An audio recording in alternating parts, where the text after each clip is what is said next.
I didn't plan on falling for the guy who fixed my shower. It sounds stupid when I say it like that, like one of those stories people exaggerate for laughs. But it didn't start with attraction. It started with water leaking through my ceiling at 6 in the morning and my downstairs neighbor banging on my door like the building was on fire. By the time the maintenance guy arrived, I was running on 2 hours of sleep, damp socks, and a level of irritation that made me snap at anyone who breathed too loudly. I opened the door, ready to be annoyed, and then I saw him. He was standing in the hallway with a toolbox in one hand, keys clipped to his belt, and this calm, steady expression like nothing ever really rattled him. Tall, broad shoulders, sleeves pushed up, forearms dusted with hair. He smiled. Small, polite, unforced. "Morning," he said. "I'm Theo. Heard you've got a waterfall situation." I stared at him for half a second too long before stepping aside. "Yeah, sorry, it's a mess." "No worries," he said easily, already slipping past me. "That's why I'm here." I followed him into the bathroom, watching the way he moved, like he knew exactly where his body was in space. Confident, but not loud about it. He knelt, checked the pipes, twisted a valve. Water dripped once, then stopped. "Should be good now," he said. "I'll replace the seal later today." "That's it?" I asked. "For now," he said, glancing back at me. "Try not to shower like you're fighting it." I laughed before I could stop myself. That was the first mistake. Over the next few weeks, I started seeing him everywhere. In the stairwell, by the mailboxes, out front smoking with the super, always a nod, sometimes a smile. Once, a short conversation about how bad the building's heating was, and somehow, those little moments became something I looked forward to more than I wanted to admit. One night, I ran into him in the laundry room. I was folding clothes badly, half watching my phone. He walked in, nodded toward the machines. "You're safe," he said. "They won't eat your socks today." "Bold claim," I replied. He leaned against the counter, watching me struggle with a fitted sheet. "You want help?" I wanted to stop existing. He chuckled and showed me a trick that somehow made sense only when he did it. Our hands brushed. Barely. But I felt it anyway. This quiet jolt that sat low in my stomach. After that, things shifted. Not dramatically. Just softer. Longer eye contact. Conversations that didn't end right away. A comfort that crept in without asking permission. The night it really hit me was when my power went out during a storm. I was sitting in the dark, phone flashlight on, cursing under my breath, when there was a knock at the door. Theo stood there, rain on his jacket, holding a portable lamp. "Figured you might need this," he said. I let him in without thinking. We sat on my couch, light low, rain tapping against the windows. We talked about nothing. About music. About how he ended up doing maintenance instead of what he thought he'd do with his life. About how I never quite felt settled, no matter how long I stayed in one place. There was no flirting, no touching, just this shared quiet that felt heavier than it should have. When he stood to leave, he hesitated. "Hey," he said, "if you ever want to grab a drink outside the building." My chest tightened. "Yeah, I'd like that." He smiled. Not big, not flashy, just real. After he left, I sat there for a long time, lamp glowing softly, realizing something I wasn't ready to say out loud yet. This wasn't a crush. This felt like the beginning of something that could change me. The drink happened 3 days later, and I spent all 3 pretending I wasn't thinking about it. I told myself it was just a drink. One, casual. Neighbors do that. Normal people do that. But the second I saw Theo waiting outside the bar, hands in his jacket pockets, shoulders relaxed like he wasn't the reason my stomach was doing flips, I knew I'd been lying to myself. "Hey," he said, smiling when he saw me. Not polite this time. Familiar. "Hey," I replied, suddenly aware of how close we were standing on the sidewalk. Inside, the place was low lit and half full, music humming, glasses clinking. We grabbed a small table near the wall.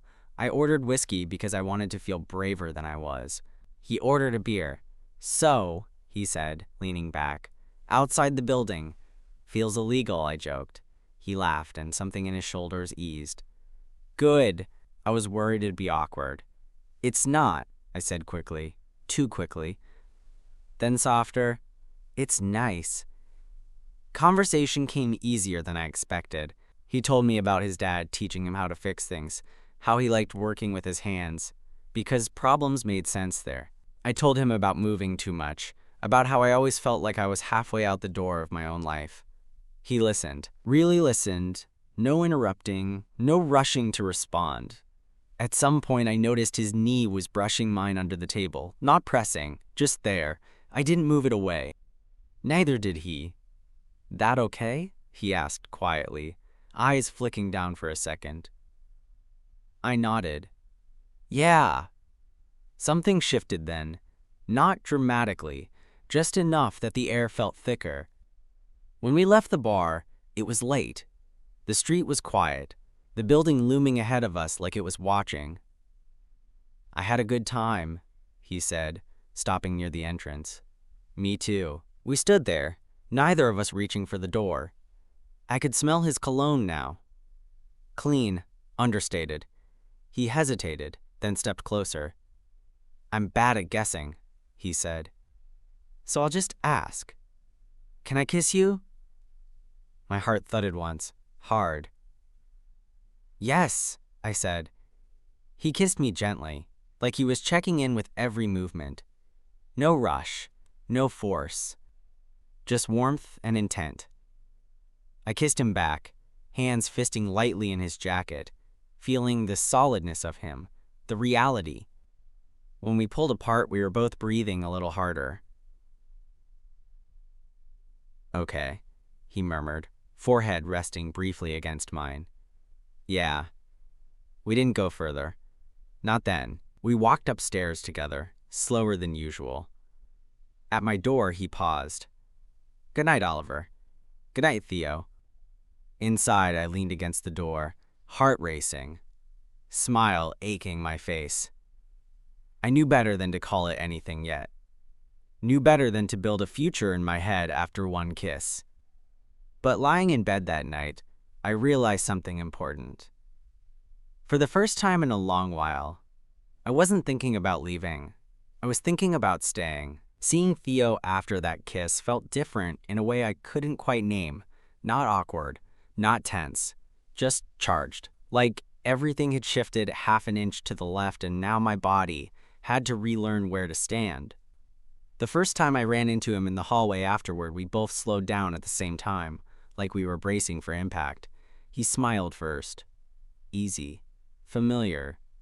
Hey, he said. Hey, I answered, feeling my shoulders drop. Nothing dramatic happened. No big declaration. We talked about the weather. About a tenant on the third floor who kept clogging the garbage chute. Normal stuff. But when he passed me, his hand brushed the small of my back. Quick, subtle, intentional. I stood there for a second after he walked away, staring at my door like it had personally betrayed me. We didn't rush into anything. If anything, Theo slowed things down. Coffee instead of late-night drinks. Long walks instead of ending up in bed. He asked questions that made me pause before answering. Not interrogating, just curious. What made you move so much? He asked one afternoon as we walked by the river. I shrugged. I guess I was always looking for something that felt right. And did any place ever feel like that? I thought about it longer than I expected. Not really, he nodded, like he'd already guessed. One evening, I went down to the maintenance room to return a lamp I'd borrowed during another minor power flicker. He was there, sleeves rolled up again, grease on his hands. He looked up when I entered, face softening immediately. You okay? He asked. Yeah, just returning this. Thanks. He wiped his hands on a rag, hesitated, then stepped closer. You free later? I was. I always was lately. That night, we sat on his couch for the first time. His place was small but intentional. Plants near the window, framed photos of landscapes he'd taken himself. No TV on. Just quiet. He shifted, turning toward me. Can I ask you something? Sure. What are you afraid of right now? The question landed heavier than I expected. I stared at my hands. Messing this up. Theo studied me, then reached out, taking my hand fully this time. Warm. Steady. "I don't think you're someone who messes things up," he said. "I think you leave before they get the chance to." That hit uncomfortably close to home. I didn't pull my hand away. The first time we slept together wasn't rushed or reckless. It was quiet, careful, a series of small check-ins and shared breaths. Afterwards, we lay there in the dark, his arm loose around my waist, my head on his chest. "You okay?" he murmured. "Yeah," I said, and I meant it. But even then, a thought settled in my chest, unwelcome and persistent. I liked this. I liked him. And liking him meant risk. It meant staying long enough to be seen fully. Lying there, listening to his heartbeat, I realized something that scared me more than being alone ever had. I didn't want this to be temporary. And for the first time, I didn't know how to run from that feeling, or if I even wanted to. Things settled into a rhythm I didn't know I'd been craving. Theo started leaving his door unlocked in the evenings, not as an invitation exactly, just a quiet option. Sometimes I'd knock anyway. Sometimes I wouldn't. We cooked together more than we went out, leaning into the ordinary like it was something precious. Pasta that came out too salty. Burnt toast. Music low in the background. It was easy. That was the problem. One night, as we stood at his counter chopping vegetables, he glanced at me and said, "You're still holding back." I froze mid-slice. "Am I?" He nodded once. "A little, like you're waiting for a timer to go off." I laughed it off, but later, lying in bed alone, I knew he was right. I hadn't told him about the job applications I kept half filling out, the cities bookmarked on my phone, the way I still packed like I might need to leave fast. The moment it finally came up wasn't dramatic. It was raining, again, and we were sitting on my couch, legs tangled, the TV muted. I mentioned a company I used to freelance for, casually without thinking. "They're based in Portland," I said. "I almost moved there once." Theo turned his head slowly. "Almost?" I felt my chest tighten. "I do that a lot." Silence stretched. Not heavy, just attentive. "Do you want to leave now?" he asked. The honesty of the question caught me off guard. I searched myself for the answer and didn't find the one I expected. "No," I said. "I want to stay. I just don't trust that feeling yet." He took that in, then nodded. Okay, no argument, no persuasion, just acceptance. Somehow, that scared me more than resistance would have. A week later, I found him on the roof of the building after work, watching the sunset bleed into the city. I joined him without speaking. He handed me a beer. "You know," he said after a while, "I'm not asking you to promise anything." I looked at him. "You're not." He shook his head. "I just want you to be here while you're here. Fully." I watched the sky darken, feeling something settle in my chest. Not certainty. Not yet. But something quieter. Something steadier. That night, after he fell asleep, I lay awake listening to the sounds of the building, the pipes, the distant traffic, the low hum of life continuing around us. I thought about all the times I'd left before things got complicated, all the exits I'd memorized. And I realized something, gently, without panic. Staying wasn't a trap. It was a choice I could make every day. I didn't need to decide forever. I just needed to decide tomorrow. And for the first time, that felt like enough. The first real crack showed up in the most ordinary way. I came home one evening to find Theo sitting on the edge of my couch, my laptop open in front of him. He wasn't snooping. I could tell by the way he looked up immediately, like he'd been waiting. "Hey," he said. "Sorry, your email popped up when I opened it to put on music." My stomach dipped before he even finished. "You applied somewhere?" he asked, carefully. Not accusing, just asking. I set my keys down slowly. "Yeah, a couple places." He nodded, absorbing that. "Out of state?" I hesitated. That was answer enough. Maybe. The silence that followed wasn't sharp, but it wasn't comfortable either. It sat between us, asking to be acknowledged. "I wish you'd told me," he said finally. "I know," I replied. I didn't want it to feel real yet.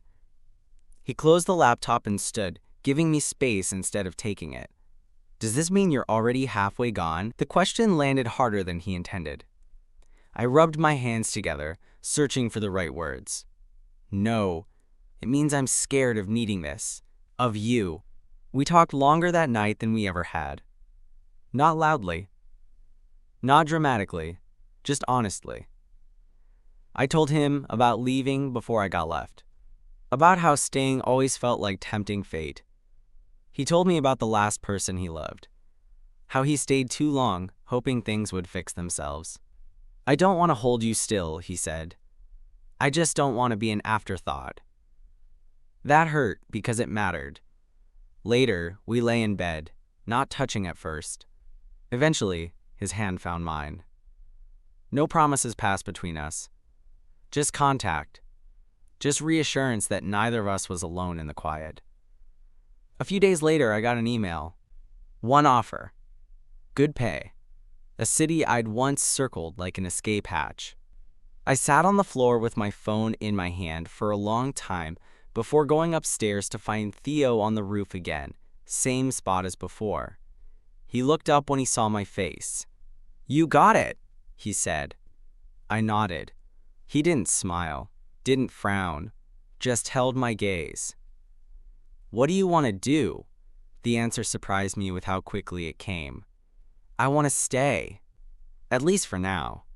Not because I'm afraid to go, but because I'm choosing this." He exhaled, something like relief softening his shoulders. He stepped closer, resting his forehead against mine. "Then stay," he said quietly. That night, lying awake beside him, I understood something new. Staying didn't erase who I was, it didn't trap me, it meant I was finally brave enough to let something matter. And whatever happened next, I knew one thing for sure. I wasn't running anymore. Staying didn't make things magically simple. If anything, it made me more aware of the weight of my choices. The next few weeks felt quieter, but denser, like every shared moment carried more meaning, because I wasn't treating it as temporary anymore. Theo noticed it too. The way I lingered longer in doorways. The way I unpacked boxes I'd ignored for months. One Sunday morning, we were lying in bed, sunlight creeping across the sheets. He was half awake, thumb tracing slow, absent circles on my arm. "You're different," he murmured. I tensed without meaning to. "Different how?" "Here," he said, tapping his chest lightly. "Not drifting." I let myself breathe that in. It felt good. It also scared me. The real test came when his past showed up without warning. I was coming back from the grocery store when I saw them. Theo and another man standing near the entrance. The guy was tall, familiar in the way old relationships are. Too close, too comfortable. Theo's posture was stiff, polite, contained. He saw me and immediately stepped back. "Oliver." "Hey." The guy glanced between us. "Oh, you must be." "Oliver," Theo said firmly. "My partner." The word hit me harder than I expected. Not because it felt wrong, but because it felt earned. Later, inside, I asked about it. He didn't dodge. "Daniel," he said, "we were together a long time ago." He heard I worked here. I waited for the knot in my chest to loosen. It didn't right away. But Theo reached for my hand, grounding me. "I chose you," he said simply. "I keep choosing you." That was new for me. Being chosen without conditions. That night, we didn't talk much. We cooked, ate, cleaned up. Ordinary things. Before bed, he pulled me into him, forehead resting against mine, like it had become a habit. "I know staying is hard for you," he said. "I see it." I swallowed. "I don't want to disappear when things get complicated." "Then don't," he replied softly. "Stay messy. Stay unsure. Just stay honest." Later, lying awake, I stared at the ceiling and let the building's sounds wash over me. I thought about how many versions of myself had left situations just like this, right when they started to matter. This time, I stayed in the discomfort. Let it sit. Let it teach me. I wasn't cured of the urge to run, but I was learning how to pause. And that felt like progress. The moment I realized this was real didn't come during some big confession or dramatic turning point. It came on a Tuesday.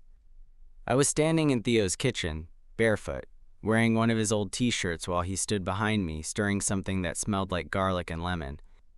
Music played softly from his phone. Nothing special, nothing cinematic. And yet, when I leaned back without thinking and felt his chest against my shoulders, his free hand settling automatically at my waist, my body reacted before my mind did. It relaxed. That scared me more than anything else ever had. "Hey," he murmured near my ear. "You okay?" I nodded. "Yeah, just here." He kissed my temple and went back to cooking, like that answer was enough. For once, it was. The job offer deadline came and went. I didn't ceremoniously delete the email or make some grand statement about staying forever. I just let it expire, quietly, like choosing something didn't need an audience to be real. A few nights later, we lay on the roof again, the city stretched out beneath us. Theo was quiet, thoughtful in that way he got when he didn't want to push. "You don't owe me permanence," he said eventually. "You know that, right?" I turned onto my side to face him. "I know. And you don't owe yourself fear," he added. I smiled at that. "Still working on that part." He smiled back, soft, certain. "Aren't we all?" I realized then that love, real love, wasn't about convincing someone to stay. It was about making space for them to choose you again and again, without pressure. Theo never tried to cage me. He just kept opening the door and letting me walk back in. Months later, on another quiet night, we lay in bed, listening to rain hit the windows.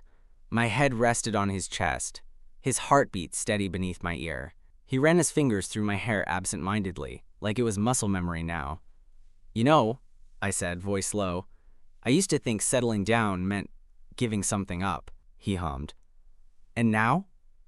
"And now it feels like I finally stopped running long enough to see what was already here." He kissed the top of my head. "No rush, no need for more words." In the darkness, I thought about all the exits I used to memorize, all the lives I almost lived, and how none of them felt as real as this quiet, shared moment. I didn't know what the future held.